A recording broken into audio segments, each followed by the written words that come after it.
On a Monday morning in March, a burnt-out Aston Martin sat at the center of a Hartford auction floor frame twisted, cabin reduced to ash, identification plate melted beyond any reading opening at $200. 72 collectors were in that room. Not one raised a hand. They walked past it the way people walk past something already dead. Only one man stopped. 29 years old, flannel shirt, engine grease still dark on his hands from a job he had left at 5 in the morning to drive 3 hours to reach this room. He stood in front of that wreck for exactly 15 seconds and said nothing. Then he raised his hand.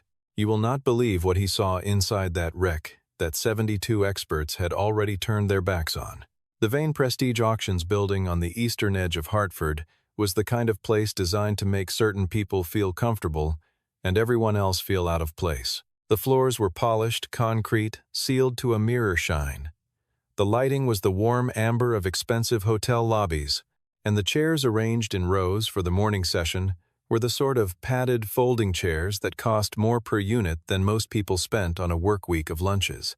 Charlotte Vane moved through the space the way she always did, unhurried, precisely dressed in a charcoal blazer over slate wool trousers, a single thin ring on her right hand, her dark hair pulled back with the kind of effortless neatness that takes years of practice.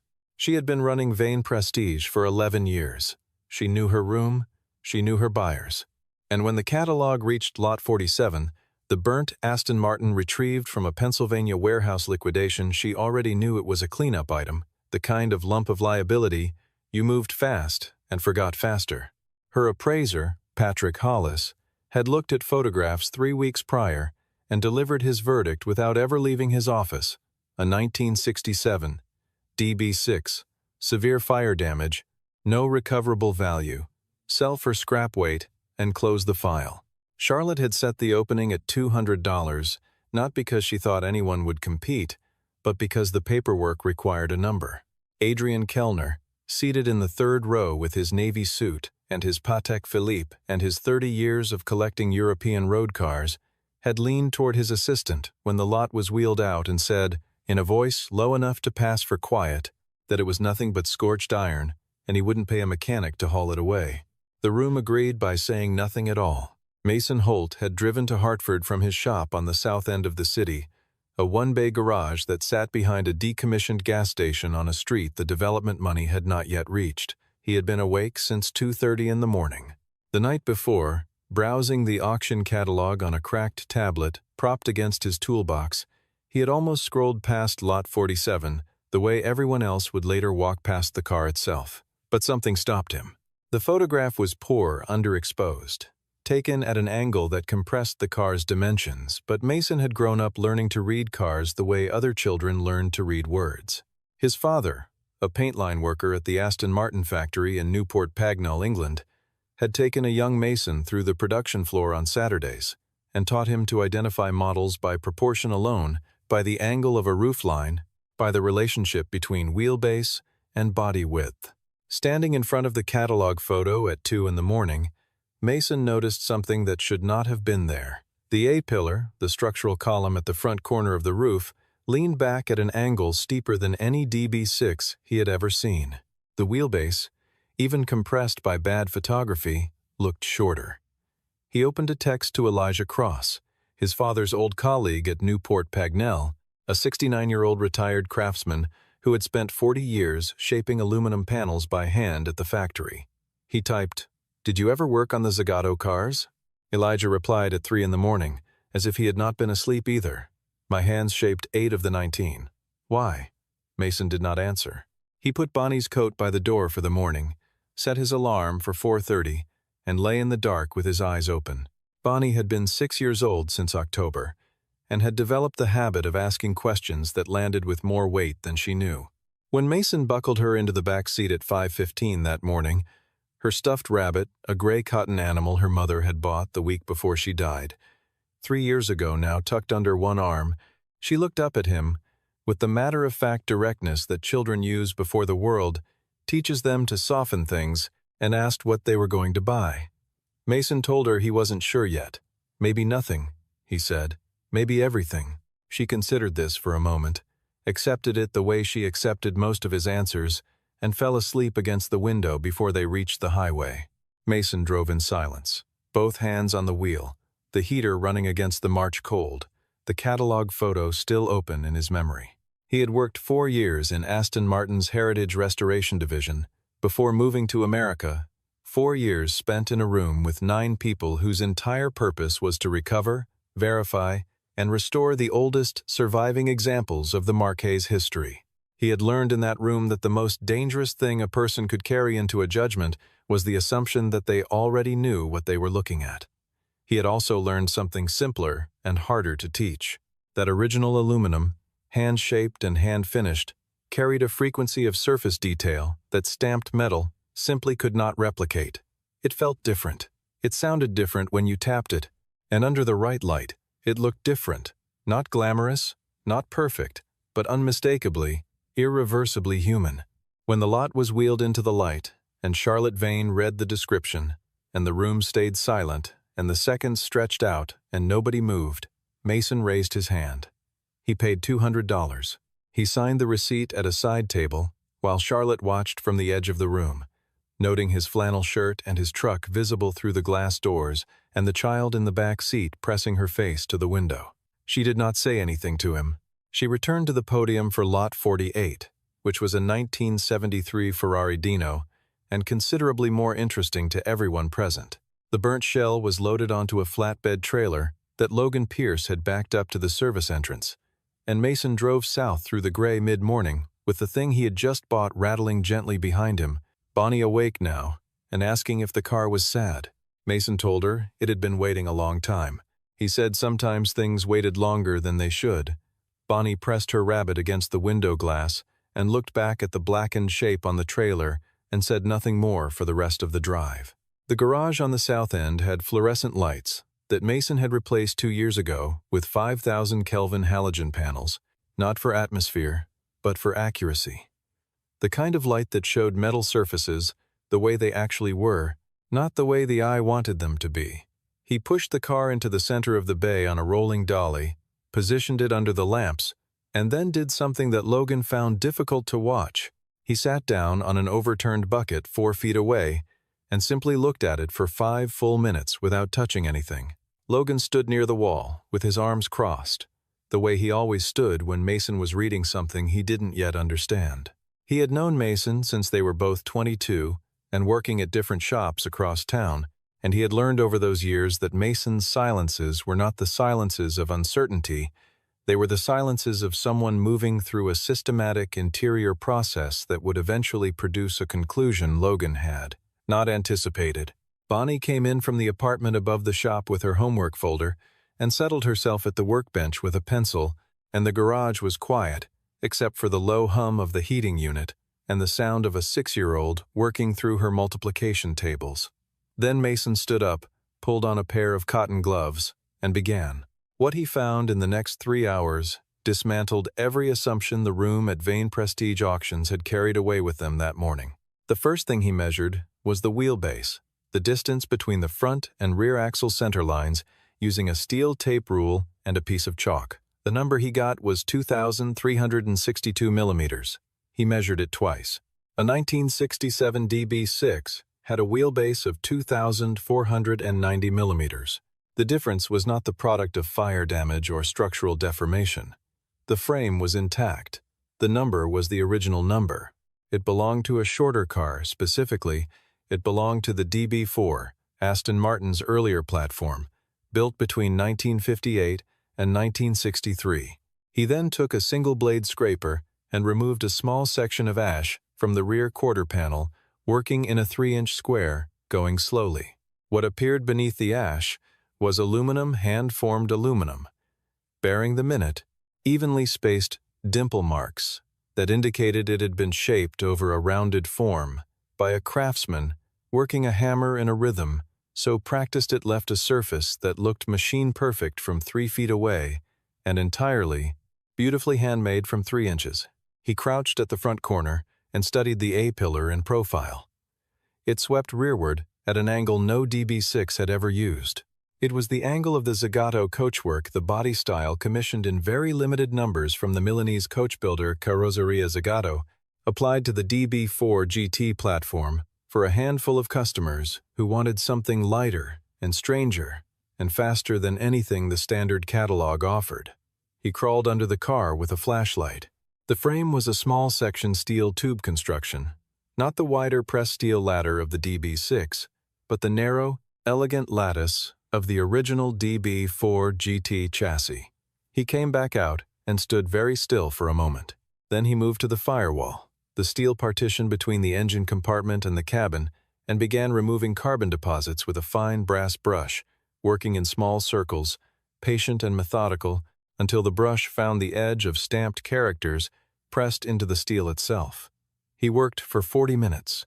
When he stepped back, what was visible on the firewall, partially obscured but legible to anyone who knew what they were looking for, was a sequence: DB4/GT/0180/LA, the chassis designation, the build specification, and the number 0180.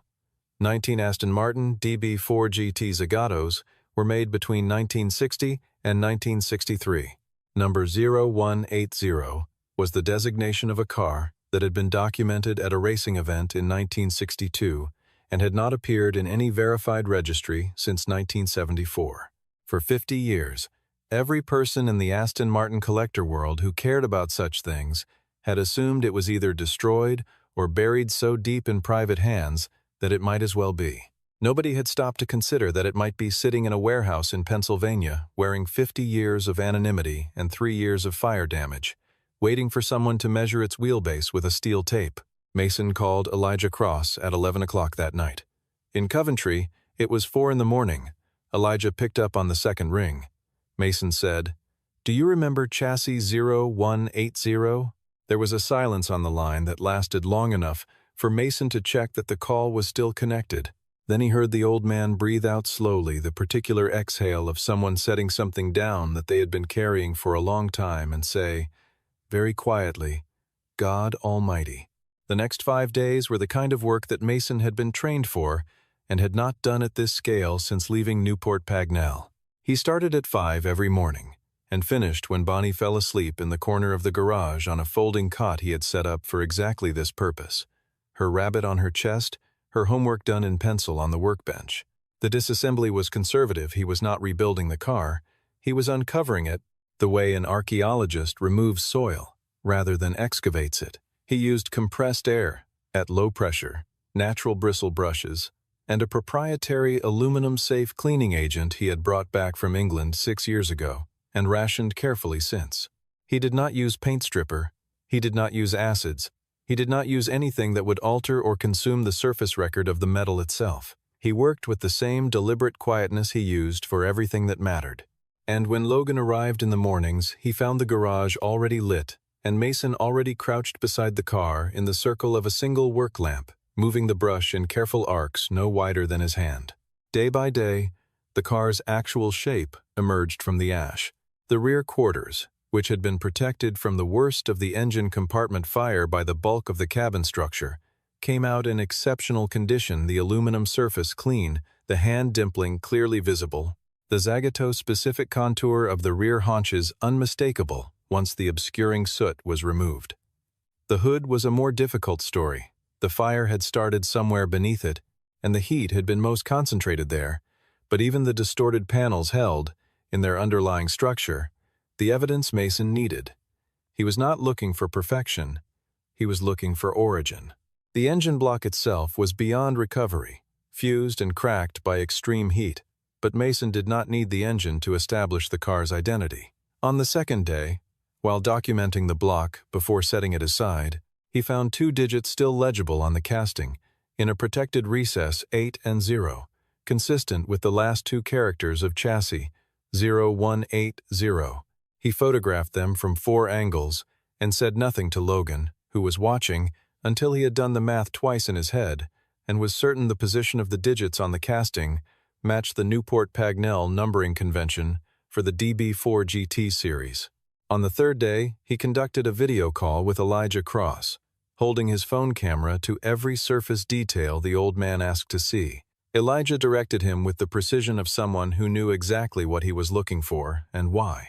He asked Mason to go to the rear door sill on the passenger side and find the trailing edge. Elijah directed him to a specific raised contour there, a slight outward curve, subtle enough that a person who did not know it was there would not notice it, distinctive enough that the person who put it there would recognize it for the rest of his life. It served no aerodynamic or structural purpose. It existed because the craftsman who had beaten that panel into shape on a particular afternoon in 1961 had made a fraction of a millimeter decision with his hammer at the end of a long day, a small improvised adjustment that had become, by the time the panel was fitted, simply part of the car. Elijah said, in a voice that had gone very quiet. I put that there. My thumb was blistered that week from the day before. I remember because I thought about it every time I gripped the hammer for the next 3 days. Mason asked him if he was certain. Elijah said he was 69 years old, and his memory of his own hands was the one thing he had not lost. On the 5th day, Mason finished cleaning the firewall and confirmed the full chassis marking. That same night, he composed an email to Diana Ashworth, the director of the Aston Martin Heritage Trust at Newport Pagnell, attaching 47 photographs and a written account of every measurement, material analysis, and identifying detail he had documented over 5 days and 4 nights. He sent it at 2:14 in the morning. He then sat on the concrete floor of his garage next to the slowly revealed body of the most significant surviving Aston Martin in the world and ate a sandwich and thought about his father. Between day 5 and day 10, Mason also had to manage the paper. On the morning of day 6, a letter arrived from the legal office representing Vane Prestige Auctions, formal letterhead, careful language, the tone of a document written to establish a position without quite stating it directly. The substance was this. The lot had been sold under terms described as is, no provenance guaranteed, and if the vehicle turned out to carry a materially different identity than the one described in the catalog, Vane Prestige reserved the right to request a review of the transaction terms. The letter did not say the word fraud. It did not need to. Mason read it twice, put it in the drawer beneath his workbench, and went back to cleaning aluminum. On day 8, a second letter arrived from a different firm representing Adrian Kellner, raising questions about information asymmetry at the time of bidding. Mason read it once, added it to the drawer with the first, and said nothing to anyone except Logan, who suggested he call someone with a law degree. Mason said the car was the answer to both letters, and that he preferred to let the car do the talking. The logic was correct. He had paid the asking price under the same terms available to every person in that room. He had not come into possession of any information that was withheld from the other bidders. He had simply read what was there to be read by anyone willing to look. By the time Diana Ashworth's reply arrived 6 days later, the situation had already begun to move in ways that Mason had not entirely controlled. Logan Pierce, who had been present for most of the work, and who had a phone camera and a tendency toward documentation that Mason tolerated because Logan was otherwise irreplaceable, had posted a 6-second clip, with no caption, just the image of the car under the halogen lights after cleaning, the aluminum body glowing softly gold, the Zagato silhouette unmistakable to anyone who knew it. He had not identified the car. He had not said anything at all. Within 6 hours, it had been seen 2 million times, shared extensively in collector communities, and identified by at least 4 separate Aston Martin specialists who left urgent and increasingly frantic messages for Mason's shop line, which Mason did not return. The noise also reached Charlotte Vane through a broker named Jason Webb, who called her at her desk and asked, in a tone carefully calibrated to sound casual, whether she had any concern about the handling of Lot 47. Charlotte told him the sale was complete, under standard terms, and that she had no concerns. After she hung up, she looked at the photograph on her screen for a long time. She had Patrick Hollis's assessment in her files. DB6. Fire damage. No recoverable value. She had trusted that assessment because she had trusted Patrick Hollis for 15 years. She had not gone to the warehouse in Pennsylvania herself. She had 9 other lots to manage that quarter, and the burnt car had seemed like the least of them. The silence she held after looking at that photograph was the particular silence of someone who has begun to understand the full geometry of what they got wrong. Adrian Kellner arrived at Mason's shop on the afternoon of the 6th day, alone except for his driver, wearing a black overcoat and moving with the smooth, effortless authority of a man who had rarely in his adult life encountered a situation that money could not resolve. He stood just inside the garage door and looked at the car for 30 seconds, long enough for Mason to observe that this was not the dismissive glance he had given it in Hartford, but something more careful, more reluctant. Then he said he was prepared to offer $50,000, no verification required. Transaction completed that afternoon. Mason was holding a piece of aluminum cleaning cloth and did not put it down. He said the car was not for sale. Adrian Kellner raised the offer to $100,000. Mason said the same thing. Adrian looked around the garage, the single bay, the cracked floor drain, the folding cot in the corner with a child's stuffed rabbit on it, and said $100,000 was a serious number for a shop like this. Mason turned and looked at him with the kind of steadiness that is harder to maintain than anger, and said that Adrian had stood 3 feet from this car in Hartford and decided it was worth nothing, and that the decision had been made and the transaction had been completed, and that he was welcome to leave. Adrian Kellner was not accustomed to being dismissed by men in flannel shirts in single-bay garages, but he had enough experience with a certain quality of refusal to recognize that this particular one was not negotiable. He left. Bonnie, who had been watching from the apartment stairs with her rabbit, asked her father who the man was. Mason said he was someone who had learned too late to look more carefully. Bonnie nodded as though this explained everything, which, in a sense, it did. Diana Ashworth arrived on the 9th day with 2 assistants, a portable spectrographic analysis unit, and a set of original build drawings that had been in the Newport Pagnell archive since 1961. She worked for 4 hours and 20 minutes without speaking to Mason except to ask him to hold a light source at specific angles and to confirm certain measurements. Her 2 assistants photographed everything. Mason sat on his overturned bucket and watched and did not ask questions. When Diana Ashworth finally removed her gloves and stood up straight and looked at him, her expression was the controlled, professional face of someone managing a very large amount of information at once. She told him she understood what this meant. She told him she needed 48 hours to complete the documentation. She told him not to make any public statements. Mason said he hadn't made any so far. She said she was aware of that, and that it was one of the reasons she was here. She left with her assistants and her equipment, and the garage felt very quiet after they went. Logan, who had been sitting on a stool in the corner with his arms crossed for the entire 4 hours, exhaled slowly and said nothing for a while. Then he said, "Mason," and Mason said, "I know." Bonnie came down from the apartment with 2 mugs of instant cocoa, 1 for each of them, and set them on the workbench, and went back upstairs to watch television. Logan picked up his mug and looked at the car and shook his head slowly in the way people do when they have run out of words for a thing.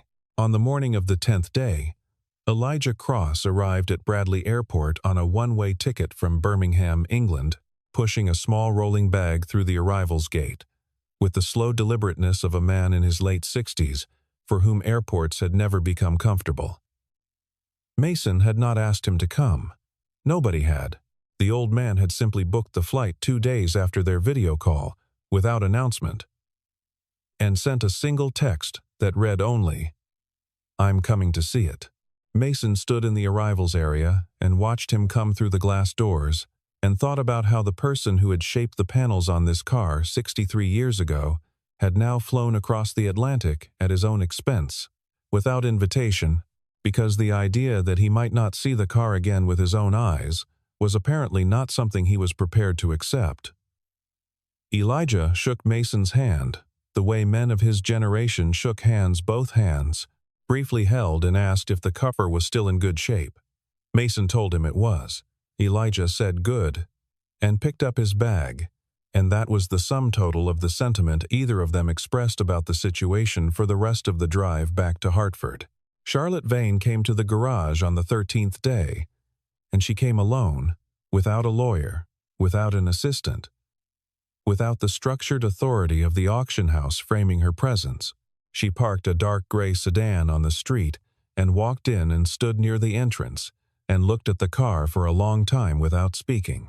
The aluminum body was now fully cleaned, the Zagato coachwork visible in its entirety, the low roofline, the wide rear haunches, the compressed tail, the particular elegance of a hand-formed body that had been designed not to be beautiful in a conventional way, but to be fast, and had ended up being both. Charlotte looked at it with an expression that Mason recognized, not as grief exactly, but as the specific, private experience of understanding a mistake in its full dimension. She said, eventually, that she had sold it to him for $200. Mason said yes. She asked if there was anything, and she did not complete the sentence. Mason said there was nothing. He said the transaction was complete and she could go. She stood for another moment. She was not a person who had cultivated the habit of apology, and it showed in the way she held her posture even now, but there was something in the quality of her stillness that was different from the authority she had moved through the world with on the morning of the auction. She turned and walked back to her car. Bonnie, watching from the corner of the garage, asked her father if the woman was unhappy. Mason considered the question and told her there was a difference between being unhappy and being sorry, and that what the woman was feeling was probably the second thing. Bonnie thought about this for a moment and then went back to her drawing. Diana Ashworth's certification arrived by email on the 11th day, 2 days after her visit. The subject line read, Aston Martin Heritage Trust Authentication Certificate. The document was 4 pages and contained the results of the spectrographic analysis, confirming that the aluminum alloy composition and surface finishing characteristics were consistent with Zagato coachwork, as documented in the 1961 production records, a comparison between physical measurements and the original Newport Pagnell build drawings, showing correspondence within acceptable tolerance on all 37 measured points, a transcribed and witnessed statement from Elijah Cross, attesting to his personal involvement in the fabrication of specific panels, and a formal conclusion from the Heritage Trust that the vehicle in question was, with a degree of certainty, the document described as unambiguous, the Aston Martin DB4 GT Zagato bearing chassis designation 0180, manufactured in 1961, one of 19 examples produced, and last documented in the official registry in 1974. It was the only one of the 19 whose ownership was currently unaccounted for in the living world. Mason read the document through twice at his kitchen table, with his coffee going cold beside him. Then he put his phone down and sat in the silence of his apartment for 20 minutes, and thought about a Saturday morning in 1999 when he was 12 years old, and his father had taken his hand on the production floor and pressed it against a curved aluminum panel, and told him to feel the difference between what a machine makes and what a person makes. He had felt it then. He had felt it again in this garage 14 days ago, at 11 o'clock at night, with the halogen lights burning and Bonnie asleep on her cot. He understood that those 2 moments were not separate. On the morning of the 14th day, Mason called Bonham's London. He did not call Vane Prestige Auctions. He did not call any of the brokers who had left messages. He called Bonham's because they had handled the last verified DB4 GT Zagato to reach the open market 12 years prior, and they had done it with the exactness and seriousness that a car of this standing required. The representative he spoke with had been given Mason's name by Diana Ashworth and was ready for the call. Mason sent the full Heritage Trust certification, along with his complete documentation package, while they were still on the phone.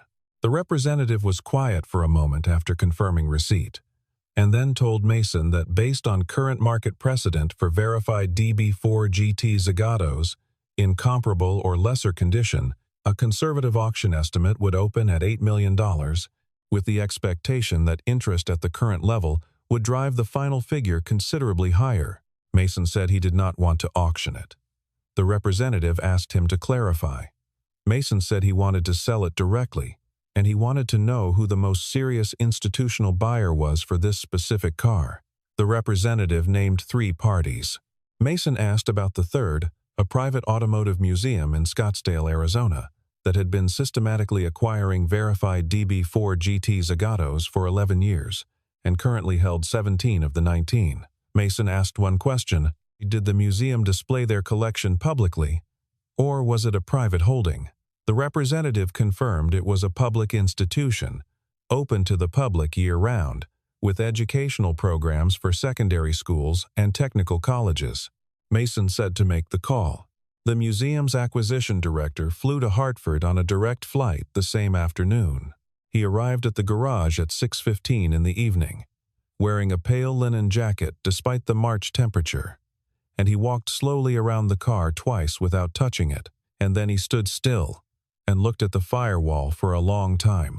He was not performing expertise, he simply knew what he was seeing and was allowing himself to see it fully. He told Mason they would pay $10 million, bank transfer within 72 hours, car to be transported under full insurance to Scottsdale within 30 days. Mason said he had one condition. The director asked what it was. Mason said the information panel beside the car in the museum must carry, prominently and permanently, the name of the craftsman who shaped the body panels: Elijah Cross, Newport Pagnell, 1961. The director looked at Mason for a moment, then said, "Of course." Mason shook his hand. Logan, who had been standing near the wall, with his arms crossed for the entirety of the conversation, let out a long breath and looked at the floor. The director left to call his board. Logan looked at Mason and opened his mouth and closed it again, and then just nodded slowly, which was the most complete thing he could think of to say. The contract was signed the following morning. Elijah Cross, who had been sleeping in the apartment above the garage on a cot beside Bonnie's bookshelf for 3 days, stood up carefully when Mason told him, and walked to the car and placed both of his hands flat against the rear quarter panel. His hands had begun to shake slightly in the past decade, not from age exactly, but from the accumulated weight of 40 years of hammer work, which leaves its own record in the body. He pressed his palms against the aluminum he had shaped 63 years ago and closed his eyes for a long moment. When he opened them, he told the car it was going somewhere people would see it properly, and that it had deserved that for a long time. Bonnie was standing beside him, and she took his hand, the way she took the hands of people she sensed were carrying something heavy, and held it without saying anything. Elijah looked down at her, and then back at the car, and then he said, "The things we make with our hands don't disappear. They just wait for someone to find them again." Mason stood across the garage and listened and said nothing, because there was nothing to add to that. Elijah Cross flew back to Coventry 4 days later. Mason drove him to the airport. At the departure gate, the old man paused and looked back once, and told Mason he was very much like his father. Then he went through the security checkpoint, and Mason stood and watched until he was no longer visible, and then he drove back to the garage on the south end of the city and unlocked the door and turned on the halogen lights and stood in the empty center of the bay where the car had been. The floor still held the ghost of its presence, a patch of concrete, slightly less abraded than the surrounding area, a faint residual of aluminum dust near the drain, a few precise marks where the rolling dolly had pressed against the sealant. Logan took down the video he had posted within 72 hours of putting it up, saying only that it had done what it needed to do. Charlotte Vane, in the weeks that followed, formally terminated her arrangement with Patrick Hollis and issued an internal directive requiring that all consigned vehicles be assessed in person before any lot description was finalized. She did this without public announcement and without referencing the specific event that had prompted it. Adrian Kellner did not comment publicly. He was not a man who found it easy to discuss the occasions when his judgment had failed him, and this was, by almost any calculation, the most expensive such occasion of his life. He had been 3 feet from 0180. He had spent 30 seconds looking at it. He had shaken his head. 3 weeks after the sale, the garage on the south end of Hartford looked the way it always had. Mason still worked in flannel. He still took the same kinds of jobs. Oil changes, brake jobs, the occasional classic car that needed careful attention that had been the steady business of the shop since he opened it. He added 1 full-time employee, because Logan had been splitting his time between 2 shops for 3 years, and it was time to stop pretending that was a permanent arrangement. He paid off the remainder of the equipment loan he had taken out in the shop's 2nd year. He established a small scholarship fund through the Hartford Technical College in his wife's name, specifically for the children of working mechanics and tradespeople who wanted to study automotive technology.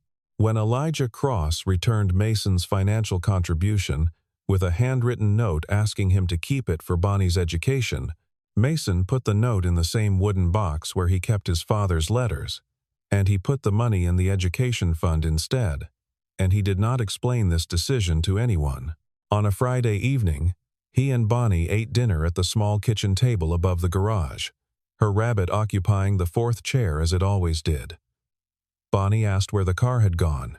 Mason told her it was in Arizona, in a room with windows, where people came to look at it.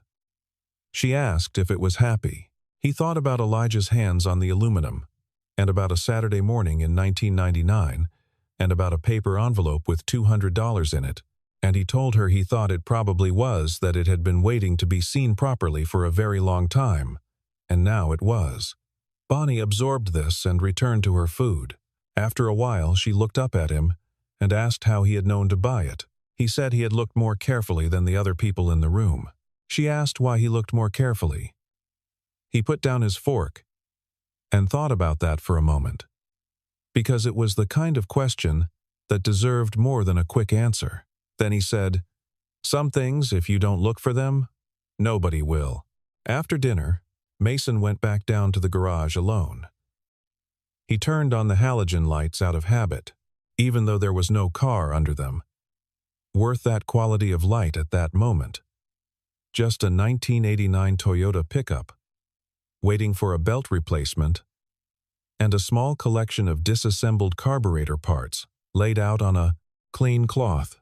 He stood in the center of the bay, in the space where 0180 had been, and looked at nothing in particular for a while. He thought about the arithmetic of the whole thing, not the money but the structure of it.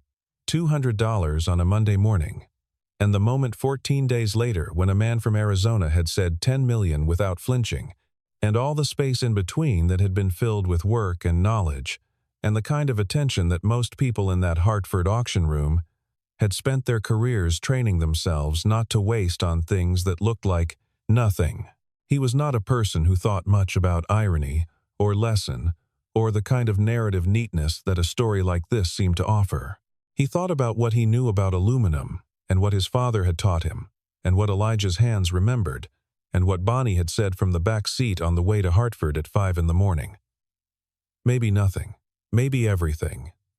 He turned off the halogen lights. He locked the door. He went upstairs. The garage was quiet. 72 people were in that room on a Monday morning in March. All of them had seen the car. Not one of them had looked at it. That is not a story about luck, and it is not a story about money. It is a story about what it costs to stop and measure and ask the right question, and not walk past the thing in front of you simply because it does not look, at first, like what it is. Elijah Cross shaped that aluminum in 1961 with blistered hands and left a mark in the metal that 63 years of time and 3 years of fire could not remove. A 29-year-old man in a flannel shirt found it because he had been taught, by his father, by his years, by the accumulation of all the attention he had ever paid to things the world had decided were not worth paying attention to, how to see it. $200, 14 days, $10 million. But more than any of those numbers, one question, asked in the right silence, in the right light, by the right set of hands. What is this, really? Everything else followed from that.